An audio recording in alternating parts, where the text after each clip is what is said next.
হবে। আসসালামু আলাইকুম। সমস্ত মুসলিম সম্প্রদায়ের মানুষজনকে আমার আবেদন যে রাজ্য সরকার 1950 সালের একটা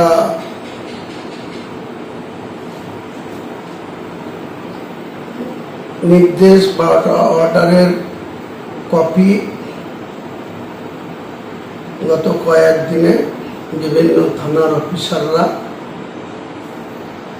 বা জেলা শাসক বা জেলার পুলিশ সুপাররা বিভিন্ন জায়গায় সেটাকে বোঝাচ্ছেন বা বলছেন বা তাদের আবেদন রয়েছে যে এটাকে মান্যতা দেওয়া। কিন্তু আমরা মনে করি যে 1950 সালের যেটা অর্ডার বা আইন, সেই আইনে কোথাও কুরবানি করা যাবে না এটা বলা নেই। কাজে এই মুর্শিদাবাদ জেলার সম্মানীয় পুলিশ সুপার থেকে শুরু করে এসডিপিও বেলডাঙ্গা, আইসি বেলডাঙ্গার সম্মানীয় বিজেপির এমএলএ ভরত কুমার ঝাওয়া এবং আমি নওদার এমএলএ হিসাবে আমরা প্রশাসনের সঙ্গে একটা মিটিং গত দুদিন আগে করেছি। তাতে কোথাও এই এসডিপিও লেভেলের অফিসার বা আইসি বেলডাঙ্গা কোথাও বলেননি যে গরু কুরবানি দেওয়া কঠোরভাবে নিষিদ্ধ, এটা বলেননি। আমরা সেখানে সম্মানীয় ভরত কুমার ঝাওয়ার এবং এসডিপিও বেলডাঙ্গা, আইসি বেলডাঙ্গা এবং আরও থানার আধিকারিকদের নিয়ে এবং বেলডাঙ্গার মুসলিম সমাজের বিভিন্ন সমাজের লোকজন, যারা সমাজের সেক্রেটারি, প্রেসিডেন্ট, ইমাম, তাদের নিয়ে মিটিং করে সুস্থভাবে যে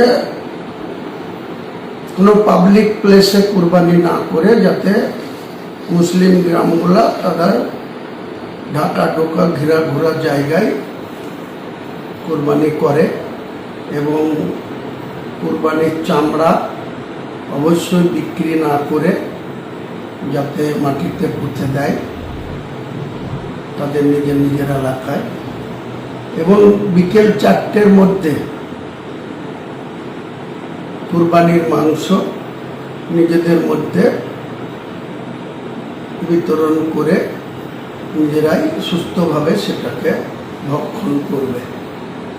কোনো মুসলিম গ্রামের মানুষকে আমি আবেদন করছি যে আপনারা এবারে মাংসটা আপনাদের দূর দূরান্ত গ্রামে যেসব আত্মীয় স্বজন আছে তাদের কাছে পাঠাবেন না, কারণ তারা সেই গ্রামেও কুরবানি হবে, তারা নিশ্চয়ই সেখান থেকে তারা মাংস পাবে বা তারা সেখানে এই কুরবানি ঈদুল আজহা পালন করবে। এর মধ্যে একটা বিশেষ বাহাদুরি বা বিশেষ তৎপরতা দেখা যাচ্ছে শক্তিপুর থানার ওসি অতনু দাসের। তিনি মুসলিম সমাজের ইমামদেরকে আজকে সন্ধ্যার আগে শক্তিপুর থানায় ডেকে শক্তিপুর, কাঁধখালি, সোমপাড়াটুয়ের বিভিন্ন গ্রামে সিভিক ভলেন্টিয়ারদের পাঠিয়ে তিনি যে চমকাচ্ছেন, ধমকাচ্ছেন, আপনারা মুসলিম সমাজের মানুষ এইসব সিভিক ভলেন্টিয়ারের কথায় কোনো বিভ্রান্তি হবেন না। আর যেটা শক্তিপুরের ওসি বলছেন যে কুরবানি করলেই গ্রেপ্তার করা হবে, ওসিকে গ্রেপ্তার করতে দেন, তারপরে ওসি কি করে তাকে গ্রেপ্তার করে থানায় নিয়ে গিয়ে আটকায়, আর থানা থেকে কাকে গ্রেপ্তার করে শুধুমাত্র কুরবানির বিষয়ে কাউকে গ্রেপ্তার করে কি করে বহরমপুর কোর্টে পাঠায়, সেটা আমি হুমায়ুন কবির গ্রেপ্তার হওয়ার সঙ্গে সঙ্গে সমস্ত কাজ ফেলে এলাকার সমস্ত মুসলমানদের নিয়ে শক্তিপুর থানা অবস্থান করব, ঘিরে রাখব। তার ঊর্ধ্বতন অফিসাররা আসবে, তারপরে তার সুরাহা হবে, তারপরে তাকে ছাড়া হবে। এটা পরিষ্কার। শক্তিপুর থানার ওসি তার যে ঔদ্ধত্য আচরণ বা যে প্রত্যেকটা সমাজের ইমামদের দেখে যে হুমকি দিচ্ছেন, আপনার যদি এতই রাজ্য সরকারের হোম ডিপার্টমেন্টের বা চিফ সেক্রেটারির অর্ডার মান্যতা দেওয়ার অত ইচ্ছা থাকে, তাহলে আপনি যে লিফলেট বিলি করছেন সেই লিফলেটে আপনি নিজে ওসি শক্তিপুরে সিল মেরে সই করে ডেট দিয়ে আপনি নির্দেশ পাঠান, তারপরে আপনার সঙ্গে আমরা কপারেশন করব। আপনি কোথাকার লিফলেট 1950 সালের আইনে কি আছে সেই লিফলেট লোকের কাছে দিয়ে হুমকি দেবেন, অতটা এখনো মুসলিম সমাজ কোনো মতেই আপনার এই হুমকির কাছে মাথা নত করবে না। আপনি এসডিপিও বেলডাঙ্গার থেকেও বড় অফিসার হয়ে যাননি, এসপি সাহেবের থেকেও বড় অফিসার হয়ে যাননি, আইসি বেলডাঙ্গার থেকেও বড় অফিসার হয়ে যাননি, ওসি নওদার থেকেও বিরাট বড় বাহাদুর অফিসার হয়ে যাননি যে আপনি এরকম বিভ্রান্ত করছেন। আমাদের ধৈর্যের বেশি পরীক্ষা নেবেন না।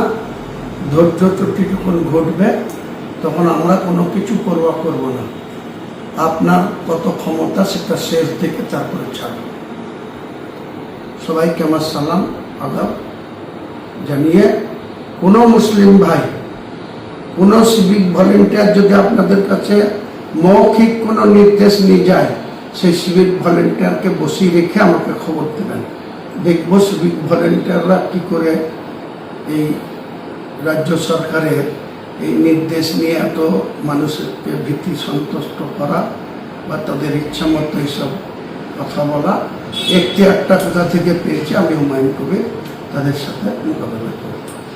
সবাই ভালো থাকুন।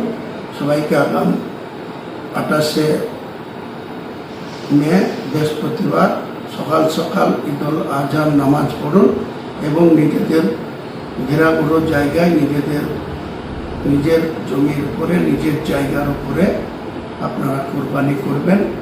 কোনো সমস্যা হলে আমার সাথে যোগাযোগ করবেন। কত বড় শক্তিপুর থানার ওসি কতটা বাহাদুর হয়েছে এটা আমরা আগামী 28 তারিখে তার মোকাবেলা করব। সবাইকে আমার সালাম।